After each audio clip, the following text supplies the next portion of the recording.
everyone, and welcome to Heart and Hand, the Rangers podcast. My name's David Edgar, and I'm your host, as always. And this week, I'm joined by two of my very favourite Heart and Hand team members. First of all, it's the bus convener himself, Andy McGowan.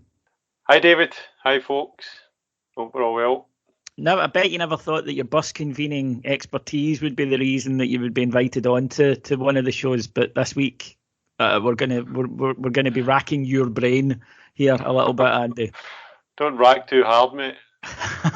And bringing our tactical nuances is the man who was told by Steven Gerrard at a press conference this week that tactics don't matter. It's Adam Thornton.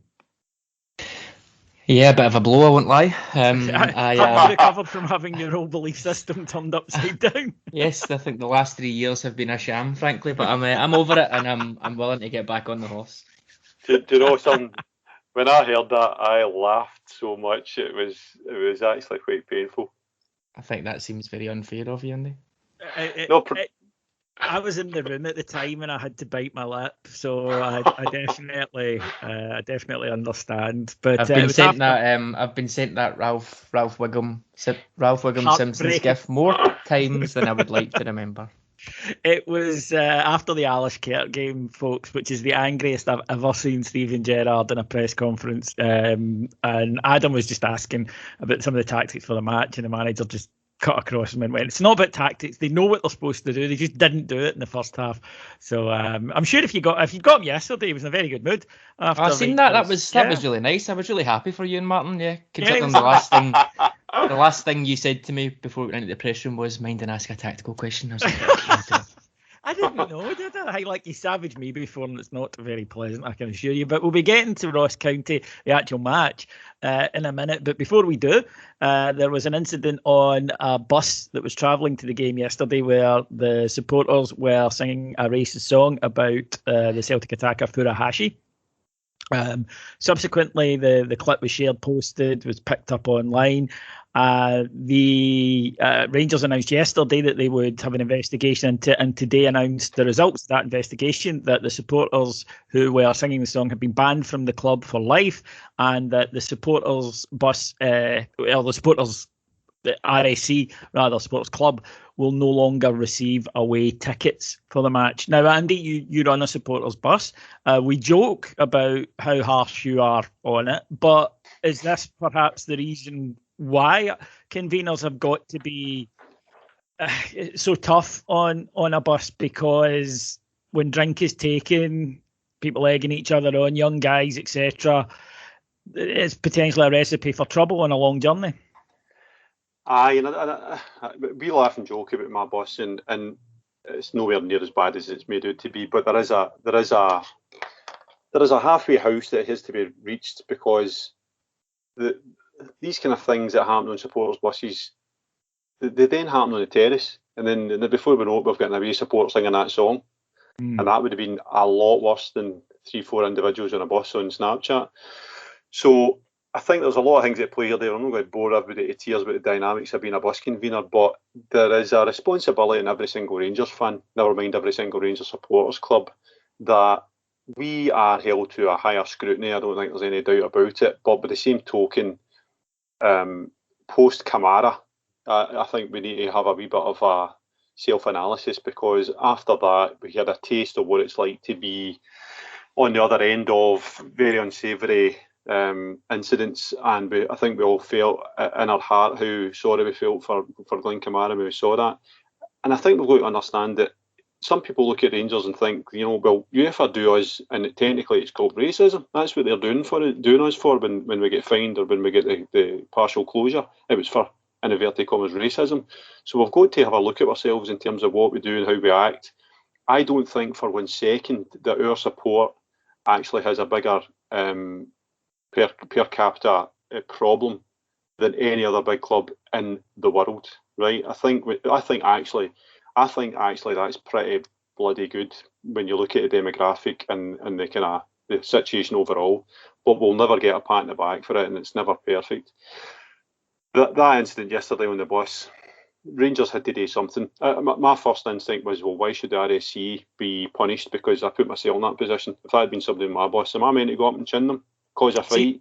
That's something that's been mentioned, that it's about RSCs and everybody self-policing. And while that's great in theory, I'm thinking if I was on that bus, I don't drink, I'd be sitting, with my headphones on. Am I going to go up and challenge them and risk 4 or 5 guys giving me a kicking? I'd like to think I'd be morally strong enough, but the reality is I probably wouldn't. No, and that's something that when you get into collective punishments, that's a bit of a worry for people who haven't done anything. Against that, I suppose the argument is then that this will set a precedent, and the club has been used, if you like, as an example of what won't be tolerated. So I've had that very acid test and run my own club. I took without getting a massive story, I went into that club, took it over for the previous guy, and there was a couple of people pushing the envelope, let's say, and I'm no Reggie Cray, right? I'm not going to go up and physically intimidate to shut up, but I had to breach that. I had to actually make that clear to these people. Listen, you can't do that, you'll not come back in the bus. And they tested it again, and I had to tell them never to come back in the bus. And let me tell you, it got a bit tasty. And at one point I thought, I can't be bothered with this hassle, this aggravation. But it worked, and in the longer term, the rest of the bus stood with me. And, you find your level. The people that don't want to be there don't stay. So every bus is different. If that guy, somebody's told me he was on the committee, if he was on the committee, then that means that the tone of that club is of a certain nature. And probably they've had their just desserts. As much as that pains me to see that for a fellow Rangers supporter, something had to be done, because we just as a club cannot afford to have people pull us down.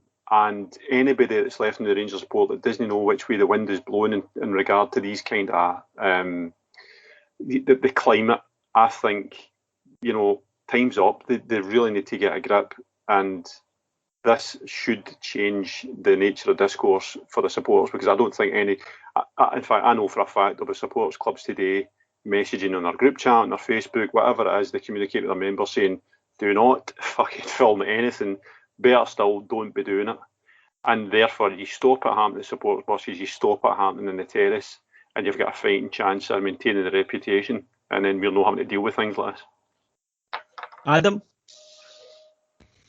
No, I totally agree with everything that's been said. I commend the club for the quick statement coming out to condemn it. I think it is one of these things that is just so quick to have something uploaded. I don't understand personally. I feel like I'm talking like I'm 50 years old, but I don't understand that need to share things online. Fundamentally, that shouldn't be happening at all, regardless of if it's in private on the bus or it's been shared to the public. So I think it's wrong, and any punishments that come the way, as we've seen today, I think just need to be taken on the chin, unfortunately. But I completely agree with what you said.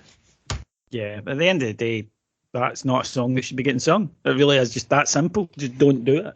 And then there won't be a problem in terms of we live in an age where everything that does get videoed. But if you're not singing songs you shouldn't be singing, there won't be a problem.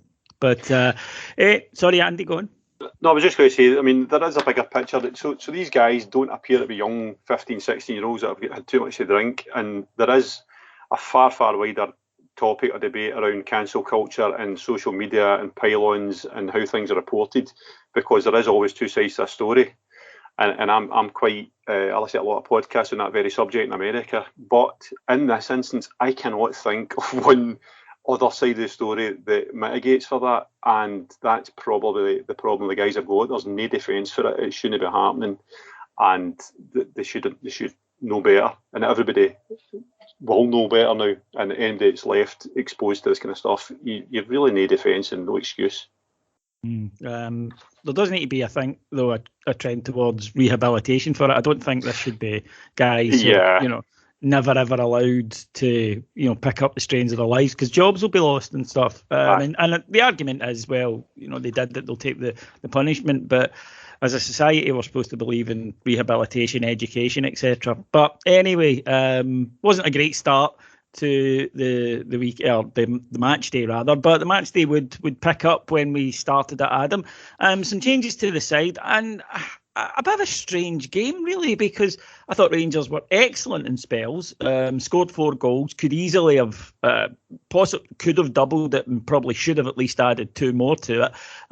And yet the game was in the balance a lot longer than it had to be, thanks to 2 Ross County goals. Now, one was a penalty, that's unfortunate, although it did come after a save from Alan McGregor, so County had got in for that one. But the one in the first half was really the one that annoyed everybody. And I think that what has been kind of obvious with the defence, which was so good last year, is that they aren't conceding a lot of chances, but the ones that are conceding do seem to be going in. Yeah, that goes back to a couple of years ago. That was happening with us. The one big chance, if you like, we were conceding tended to go in. I think that might even be going as far back as possibly the season before Gerrard came in, and maybe a wee bit into the season his first season.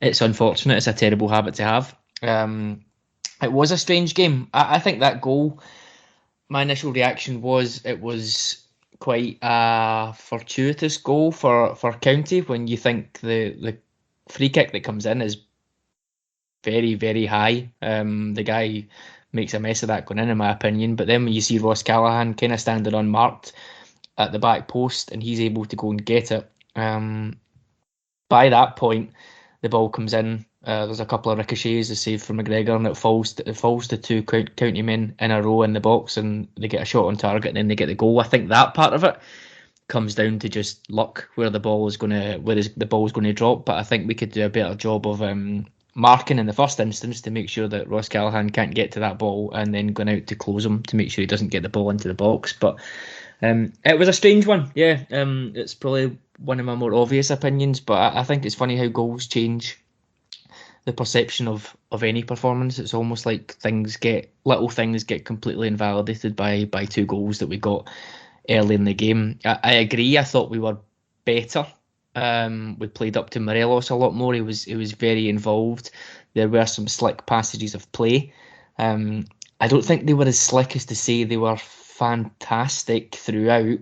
But that's where I think those 2 goals just cloud the judgment. It can be a wee bit more of a maybe sloppy performance in some respects if we don't have those 2 goals, but obviously getting them, everybody's confidence is up and you're on the front foot, etc. So it was an interesting one. I'm not quite sure how to judge it. It clearly feels like it was kind of end to end in that sense, given it was 4-2, but I'm not sure it ever really was.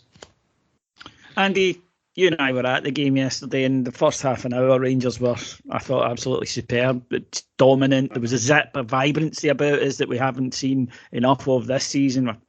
Arguably, we haven't really seen at all, maybe the first half against Dunfermline.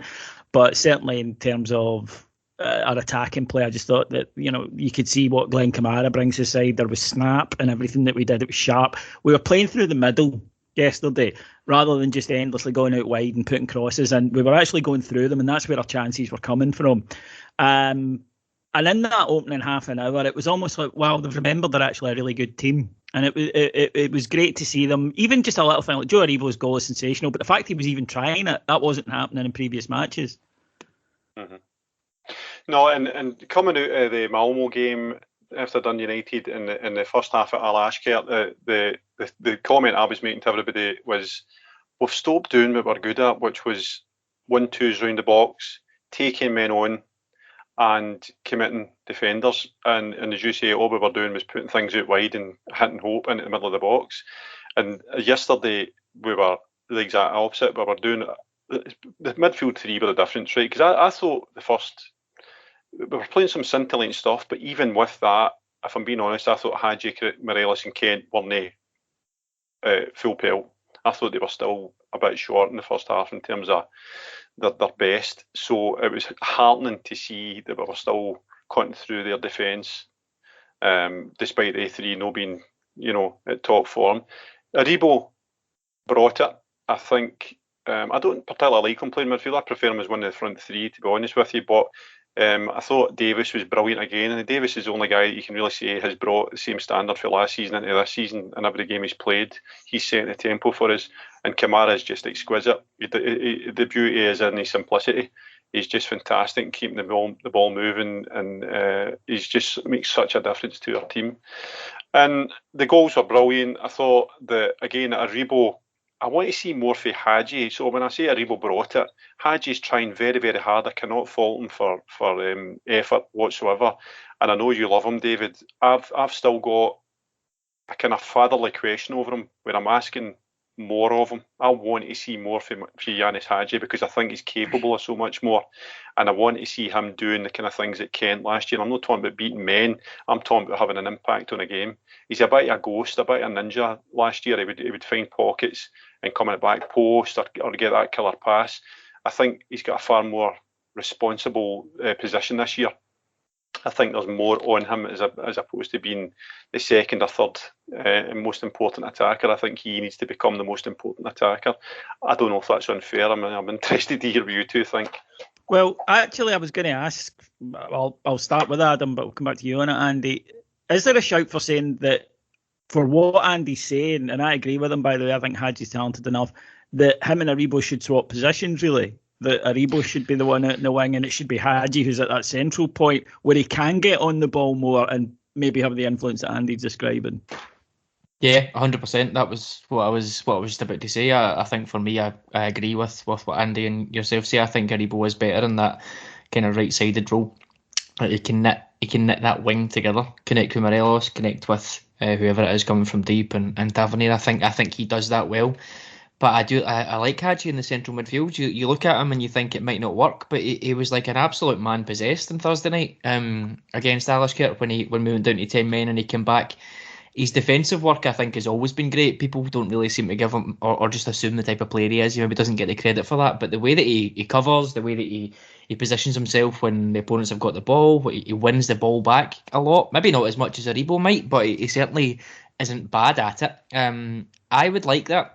Given what the manager said when Janino Bacuna signed, he seemed to be indicating that he thought both Aribo and Hadji, he used the term hybrid players, which is probably just them, I would say, certainly in terms of midfield, but he seemed to be indicating that he would prefer both of them to play further forward, and maybe Janino will fill that role. But I think, as far as the question, absolutely, I think what I've seen recently, Hadji can do a more suitable job in central midfield, and I think Aribo further forward and that right side is where he's comfortable.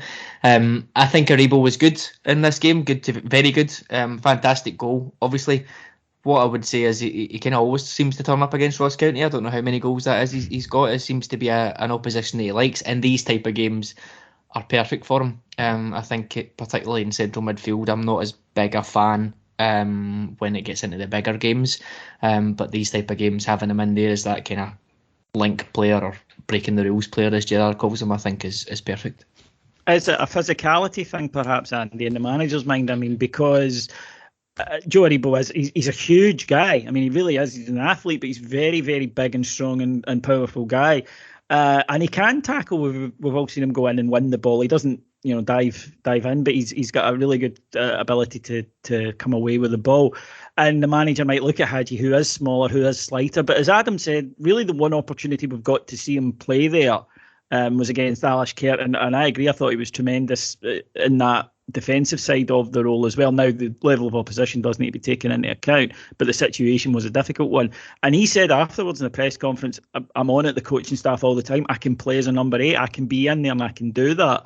But is it maybe that the manager just looks at the two of them and said, well, in terms of if it's a battle in there, you can handle yourself, and I'm not quite sure you can yet.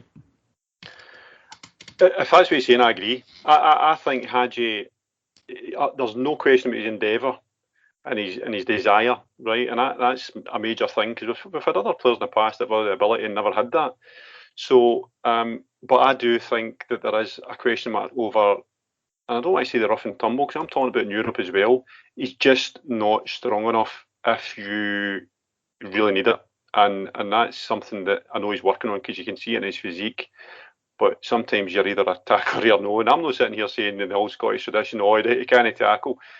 But if you're a midfielder for Rangers, especially when you play a 3 behind a 3, I think you need to have a bit of bite. And I think you need to have a prerequisite or a baseline level winning the ball back. And maybe it's my kind of bias, but I can't see Hadji ever being it. And if you really want to be archaic about it, Mikhailichenko was the same. The best player on the ball you could ever dream of, but he just never, ever was going to be that to be able to match up against the majority of midfielders that he met in terms of that physical side. So I love Hadji. I think there's an absolute role for him. All I'm saying is I want to see him doing what Aribo's brought in last season and certainly yesterday, which is where you change games yourself. You do something out of the ordinary, and you show that you are the match winner. You well know you can be. There's a bit of headroom just now between what he's delivering and what he can deliver, and it's a good criticism. It's not a bad criticism. This is a question of my belief in him and him fulfilling it. I think there's a balancing act there, and it's probably the same discussion around Roof and Kent, for example. Hadji has set up more goals last season than Aribo did, which I guess if you call that their primary job in the team, it's maybe a wee bit simplistic. So when you think about it that way, maybe Aribo does come into games, I don't know, and tires the opposition out, stretches play, etc., and Hadji comes in and finishes it off, whether it's off the bench or whatever. So there is that side of it, and it's similar to Roof and Kent when you compare Kent's industry, the fact he plays every single game, he's at it, he does this and he does that, and Roof turns up and scores a goal and gets the headlines. It's maybe a wee bit simplistic. Maybe it's okay that we've got those different type of players and maybe they can complement each other, but I would agree. I think I'm a big Hadji fan. I don't quite know whether there is a role for him as a number one pick in central midfield, but in the occasions that there's an opportunity there and the management see that his skill set is identified as something they want to go with in that game, I think he's shown more often than not that he probably can make a difference. In terms of importance to the team, and I'll start with you, Andy, Alfredo Morelos, 3 goals in his last 3 starts. Don't think he's hitting his best form yet, something we could say about a lot of them, but his contribution, no matter what, to this Rangers team is just enormous. If we lose Morelos, for whatever reason, selling him or injury, it changes your team completely. Morelos knits the front 6 together as far as I'm concerned. I think he's that important. And you could have said that yesterday wasn't his best. He wasn't his best, and we've seen him umpteen times where he's not his best. But what he'll still do is, how many times you see him in a game hitting a crossfield pass, just switches the play, coming short, running at channels. He's a complete striker for me at this moment in time. He's added so much to his game since he first arrived. And when you take him out, you see we've seen Roof try to do it, we've seen Inton try to do it, we've seen Defoe try to do it, and none of them can do it anywhere near to what he can do it. And that's why if he goes, I think we've got to get a replacement. I don't think we've got a replacement because of the way we play. Now, that's when I'm talking about a front 3, and I'm verging into your territory, Adam, and you can correct me if I'm wrong, but if we've got the front 3, you've obviously got 2, generally speaking, wide men, inverted commas. I'd like to see what happens when you play him as a front 2 with Roof and somebody behind him, whether that's Kent or Hadji, because I think that changes the way he has to play. That knitting together doesn't become quite so important there. So, no, I thought yesterday he wasn't his best, but he's still integral to everything we do. And when you've got a player like that hits this kind of baseline level where you know he's going to be a 7 or an 8 every week, and then he chips in with his goals, because let's face it, that's what he's judged upon, then he's indispensable for us. I really, and we've got a problem here, because I've said to you guys, if we don't sell him now, his price is just going to go down, because as the contract goes down, the price goes down. And there is an argument that you just say, well, you know what, it costs that much to replace him. You hold him until he's in his last year, and then you get whatever tuppence you can get from him in his last year, and then you don't get into that Edwards situation where you've got a player with one eye on a move and a pre-contract in January. So it might be that we don't ever get this 20 million, 50 million for Morelos, and we actually just keep him as a player. But if we do that, we need to have it in the context, well, if we sold him, we'd probably need to spend a fair chunk of change to get anywhere close to what he's given us. Yeah, I don't think for the money we'd have to spend, we would get somebody who can do all the things he does for us. And another thing about yesterday, Adam, crucial goal when it came, really, because it was 3-1 that gave us the breathing space we needed and really kind of suggested to Ross County that it wouldn't be their day. But he'd missed a really good opportunity just before it, and in previous seasons, when that happened, you could forget about him scoring. He would still contribute, but you could forget about him scoring because his head would go. Wasn't the case at all. Next chance comes up, lovely wee finish into corner. At first, I thought maybe he'd sclaffed it, but when you see it back, it's actually a tremendous finish.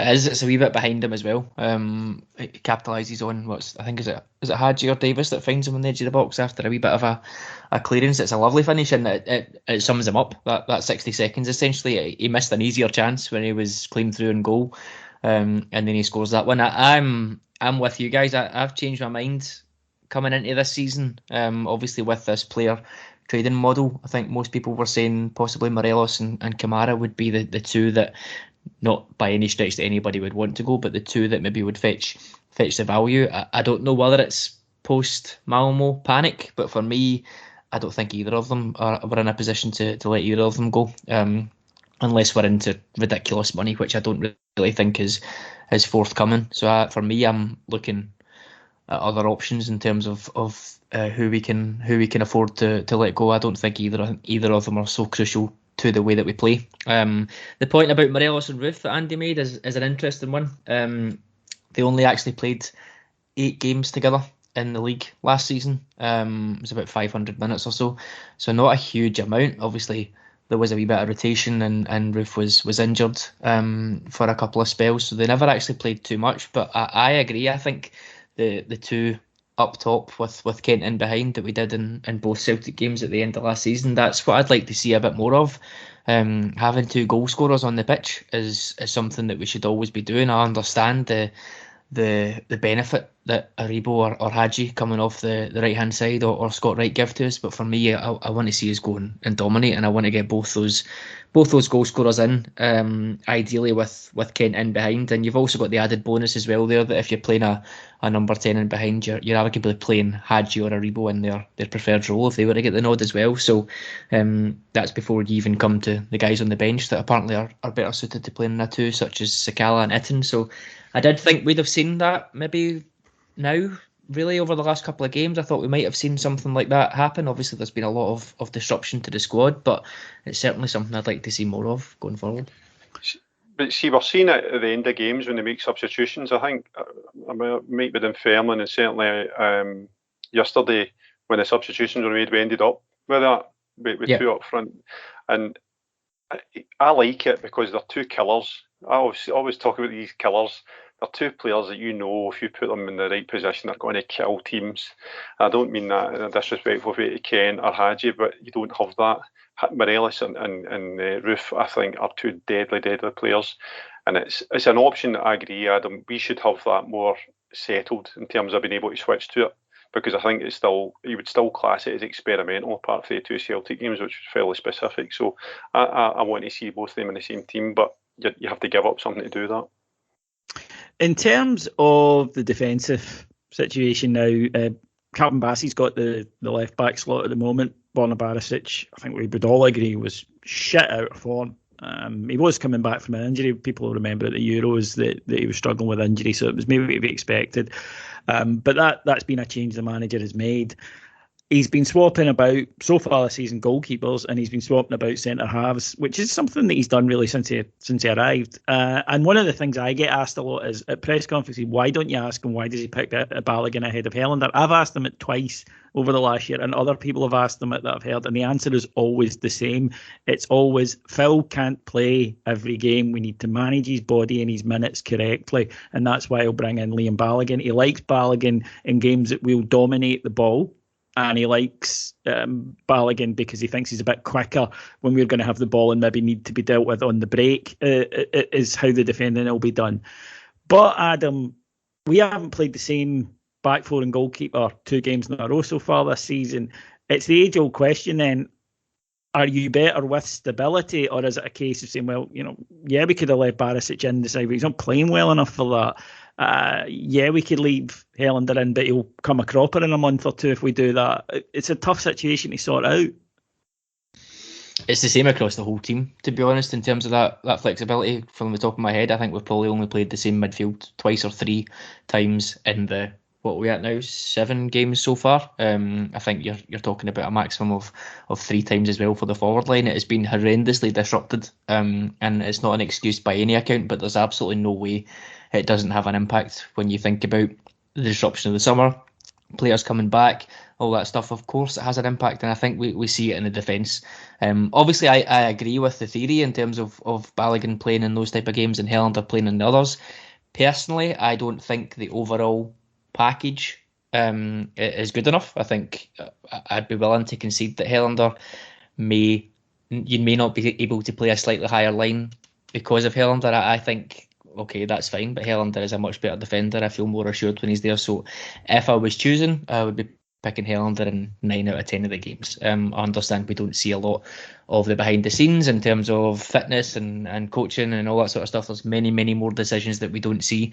I understand the theory, but regardless of all of that, Balogun just looks shit out of form. So while that is the case, is there maybe an opportunity to bring Helander in some of those games where ideally you might want to play Balogun and give him a rest? We could argue that's what's happening with Borna Barisic right now as well. We don't know. But regardless of what's happening, I think what we see is that teams are targeting that left-hand side. I think Bassey has great potential. I think we're kind of almost at the stage just now, a stage I don't really enjoy. Scott Wright gets it as well, where you're almost not allowed to even constructively criticise because they are the new darlings of the fan base, which is fine. I'd rather players were getting very positive reviews rather than people being overly critical. But I do think good teams will certainly target that Balogun and Bassey side defence. In the defensive aspect, they are good on the ball, great going forward. I think that could be seen as a wee bit of an area for teams to deal with. The flip side of that is that I don't think Barisic is playing to a level where he deserves to take that slot as well. So again, maybe this is just one of these risks that we need to be aware of and manage as best we can. It's nothing to do with tactics, Adam. I know. But no, it's an interesting point about, and you're right, teams are clearly going at that side because obviously on the other side is Tav and Goldson, far stronger. But in an ideal world, Andy, I don't think anybody is arguing that if they're fitting in form, Helander and Barisic are your by far the go-to guys. It's just a combination of factors that are making that impossible at the moment. Aye, but I mean, Barisic has been unfortunate. He was at the Euros and by and large he was injured for the full tournament effectively, and he's never really had a proper pre-season, and we can see that in his play. I think he was hung out to dry against Malmo because we spoke earlier about the tactics that night.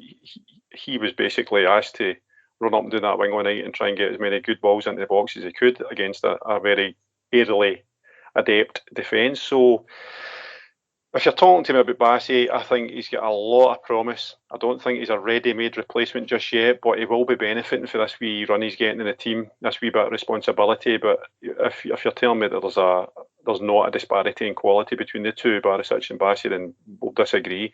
My personal preference, in a perfect world, I'd have Barisic on Thursday, get him back to a competent level and play him against Celtic on the Sunday. That's what I would want to happen. It'll not happen because I don't think we'll bring him in and play him 2 games in rapid succession. But for me, no harm to Bassey, and I actually love his style, and I think it's a great one for the future. I want Barisic back in as quickly as possible and nurse him back to form because he's indispensable. Reports emerged yesterday morning of Everton putting in a bid for Nathan Patterson, said to be around about 5 million, which, according to the record, Rangers were considering. Well, that isn't true. Rangers did receive a bid, but turned it down immediately. And when Steven Gerrard was asked by our own Martin Ramsey yesterday about it, he said, "You carry on with the jokes. 5 million, wow." And just burst out laughing and said, "Every player's got a number, but that is so far away from Nathan Patterson's, it's not true." Adam, if I'm Everton, I absolutely understand why they're trying to get in and get him now, because 5 million quid for a guy who I think, and clearly they think, will be going for 5 or 6 times that in a couple of years. So I totally get that. And it probably does say something about a club of Everton's finances, and they do have a lot of money, folks. A club of Everton's finances coming in and offering you 5 million quid for a guy who's played, a dozen matches so far in his career? Yeah, it is a funny one, because you think if I was going to say if it wasn't Patterson, obviously it is, so you need to take that into context. But when you lay those facts down, someone who's played that number of games, £5 million plus, I assume, or it was rumoured there was Champions League bonuses and I would guess a pretty hefty sell-on fee as well. It kind of looks a little bit lucrative until you come back into the Rangers bubble and you think, oh, hang on a minute, as you said, it's conceivable that he could go for a lot more than that. I thought that was a great question, obviously, and the answer was quite funny. I'm not an expert on this one, and maybe this is one more for you and Andy, but it would be interesting to see, as far as the manager has said, that I think is our first official bid for I don't know how official it is, but that's certainly our first bid for a player this summer when we are a week away from the end of the window.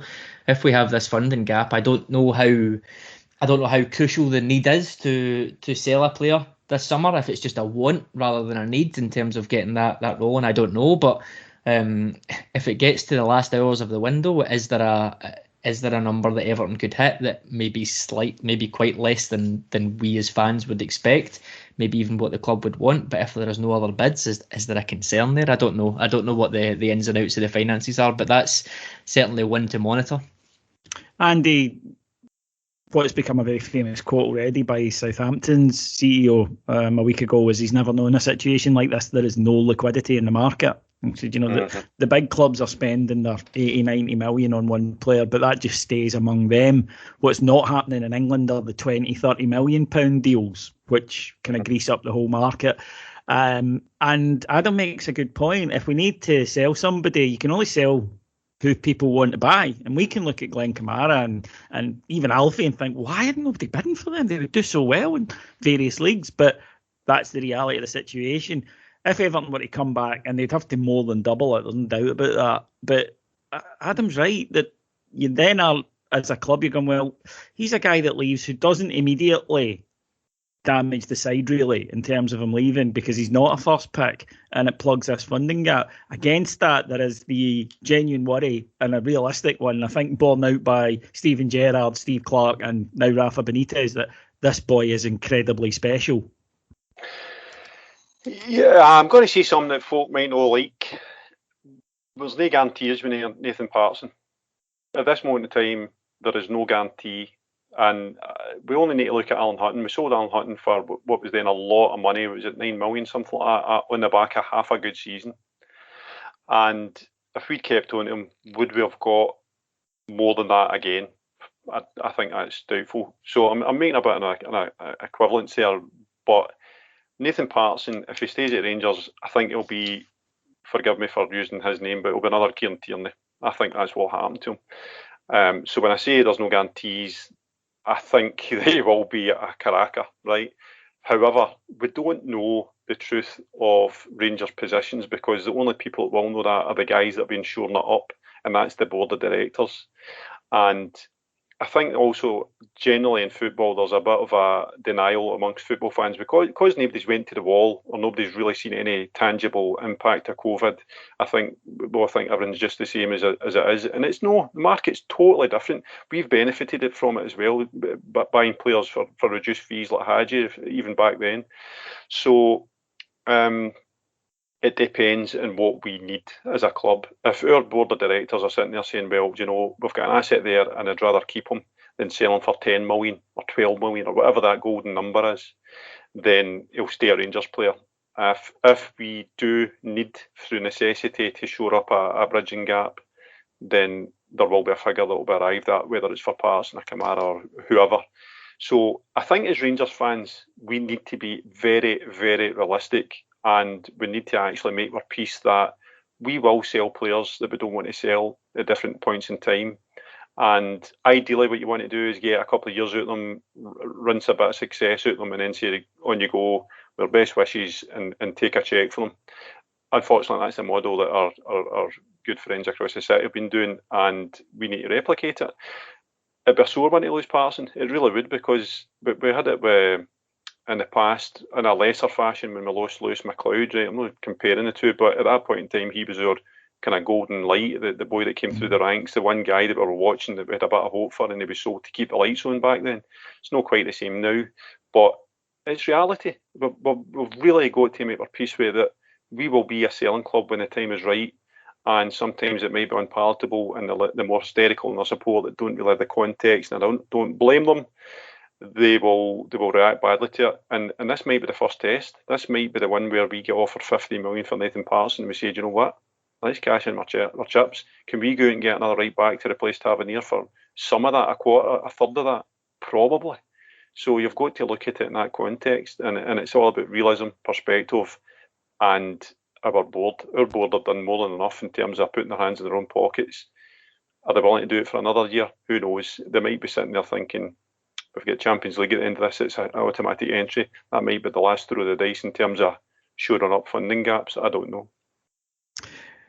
In terms of money, then Thursday is absolutely crucial. Adam, we travel to Armenia to take on Alice Kent in the second leg. We are a goal up, of course. We can welcome back Glenn Kamara, which is excellent, but it's a long, long way, and it's very, very hot, 35 degrees. It looks as though the temperature of the game is going to be played in. I don't think Alice Kent looked a very good side at all at Ibrox, but they did limit Rangers to one goal. Admittedly, Rangers were down to 10 men for a full half, but even so, Rangers were not good at all that night. And it's anyone thinking that it's just going to go over them by a breeze, I think, might be in for a bit of a disappointment. I'd love it if it was, but I just don't see it.